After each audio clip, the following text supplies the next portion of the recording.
बोलिए मैम, इनको जब आप ग्राफो योग में आए उससे पहले जब आप मेरे पास इनको लेके आए तो इसको क्या क्या समस्या है? इसको नहीं तो ये स्कूल का काम करता था, बिल्कुल जीरो, बिल्कुल डम्प जो बच्चा होता है उसकी तरह, और सारी एक्टिविटीज़ इसकी ऐसी होती थी जैसे एक अबनॉर्मल बच्चे की एक्टिविटीज़ होती थी। मतलब सिर्फ शरारतों में ध्यान, पढ़ाई में तो बिल्कुल नहीं। ट्यूशन पे जाता था, ट्यूशन वाले टीचर भी एक कंप्लेंट एक अक्षर को लिख के मैडम इधर मुझे देखना शुरू कर देता, बताओ क्या करें। कितनी बार बोलते इसको काम कर ले बेटा, काम कर ले, लेकिन काम नहीं करता। मतलब आपको ये लगने लगा था कि ये एबनॉर्मल बच्चा है? मेरे को अंजना जी ने बताया था तब, क्या नाम, मतलब उस टाइम पे मैं इतनी ज़्यादा टेंशन हो गई थी क्योंकि जिस लेवल पे मैं खुद थी ना, मैं चाहती थी कि मेरे बच्चे में मेरे गुण हो, अपनी फैमिली के गुण ना हो। लेकिन वही बात है कि अब वही बात है, जब हम खुद सोचते हैं कि भाई जब तक मैं पढ़ी हूँ तब तक अपनी क्लास में फर्स्ट पोजीशन पे रही हूँ और मेरा बच्चा बिल्कुल जीरो पे है, तो काफ़ी फील होती थी ये बातें।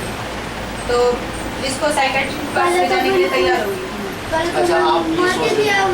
हाँ, मेरे दिमाग में पूरी तरह से ये बात बैठ चुकी थी कि ये बच्चा एबनॉर्मल। जैसे ये बता रहे बच्चे की पहले मारती थी और आप वहाँ बहुत ज़्यादा इस बच्चे से इरिटेशन में थी, और आपकी सारी इन पे आती थी, और वो आपको बहुत सारी अपेक्षाएं इनसे लेती थी अपने आप को लेकर कि ये मैं फर्स्ट आती हूँ तो मेरा बच्चा भी फर्स्ट आए, लेकिन ऐसा नहीं हो रहा था और आप मानती थी कि ये बच्चा जीत गया।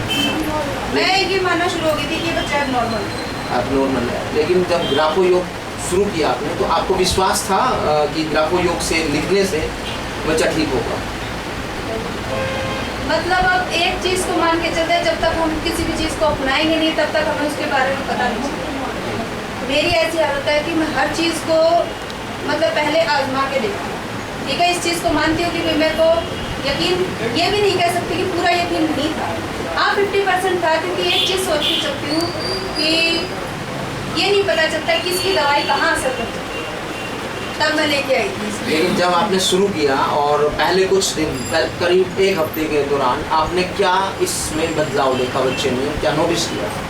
इसमें सबसे पहला बदलाव तो ये था, इसकी जो होमवर्क की कॉपीज थी इसकी राइटिंग इतनी इम्प्रूव हो गई है कि इसका एक एक अक्षर समझ में आता है कि ये क्या कर रहा है, क्या लिख रहा है, क्वेश्चन कहाँ से शुरू हो रहा है, नंबर कहाँ से शुरू हो रहे हैं, मतलब एक प्रॉपर तरीके से काम करना शुरू कर दिया। राइटिंग में काफ़ी सुधार है कि सारी चीज़ें पता चलती है कि क्या लिखा हुआ है। यानी कि आप ये कहना चाहते हैं कि पहले इनका पता ही नहीं चलता था कि क्वेश्चन कहाँ से शुरू हुआ, आंसर कहाँ से शुरू हुआ और कहाँ खत्म हो, और अगला क्वेश्चन शुरू हो गया, ये ढूंढना पड़ता था। मतलब क्वेश्चन की नहीं, इसका पता, पाठ का ही पता नहीं चलता था कहाँ से शुरू कहाँ से खत्म है। लेकिन अब ये बता सकते हैं कि आप ये पाठ है, ये इसकी क्वेश्चन कॉपीज को देख के ये लगता है कि ये इसकी ईवीएस की कॉपी है, ये इसकी इंग्लिश की कॉपी है, ये हिंदी की है, मतलब अलग पता चलता। पहले इसको क्या था, इंग्लिश की कॉपी में ईवीएस का काम कर रहा है, ईवीएस की कॉपी में हिंदी का काम, मतलब सारी कॉपीज एकदम से मिक्स। अगर पेपर की तैयारी करवानी होती थी ना तो पेपर की तैयारी नहीं करवा सकती, इसका पता ही नहीं चलता था कि इसे किस में क्या कर दिया है और कहाँ कर दिया है। लेकिन अब आपको अब 1 महीना होने को है और आपने प्रैक्टिस की, मैंने भी देखे पेपर्स देखे बच्चे के, तो आपको क्या लग रहा है कि अभी जितना सुधार है तो काफ़ी कुछ चेंज आया है इनमें? आप बता रहे हैं कि बैठ के मेरे साथ बैठ के काम करने लगा, कॉपियों में भी चेंज आ रहा है। मैं जब आई थी तब अभी और क्या अपेक्षाएं आपको ग्राफो योग से? मैं जब यहाँ पे आई थी तो एक बार सोच के आई थी कि मेरा बच्चा 100 ना होके मतलब 60-70 के पास हो जाए, मतलब 60-70% सुधार ही काफ़ी है मेरे बच्चे के। लेकिन अब इसके सुधार को देख के तो मैं ये सोचती हूँ कि 100% होना चाहिए। अभी आपको कितना % लगता है, जैसे पहले से और आज के में आप कितना % मान के चल रहे हैं कि मेरा बच्चा इतना सुधार हुआ है? कितने % मान के चलते हैं?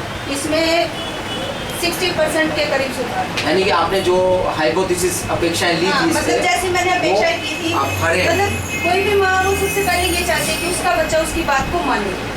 जैसे आपने देखा कि इन माता ने कहा कि ये 60% मेरा बच्चा सुधार हो जाए, और आज सच में वो मान रही है सबके सामने कि 60% बच्चे में सुधार है, और ये अपेक्षाएं ग्राफो योग से ये करती हैं कि 100% बेटा ठीक होगा। और मेरा तो ये मानना है कि ग्राफो योग 100 क्या 101% इनको कर देगा।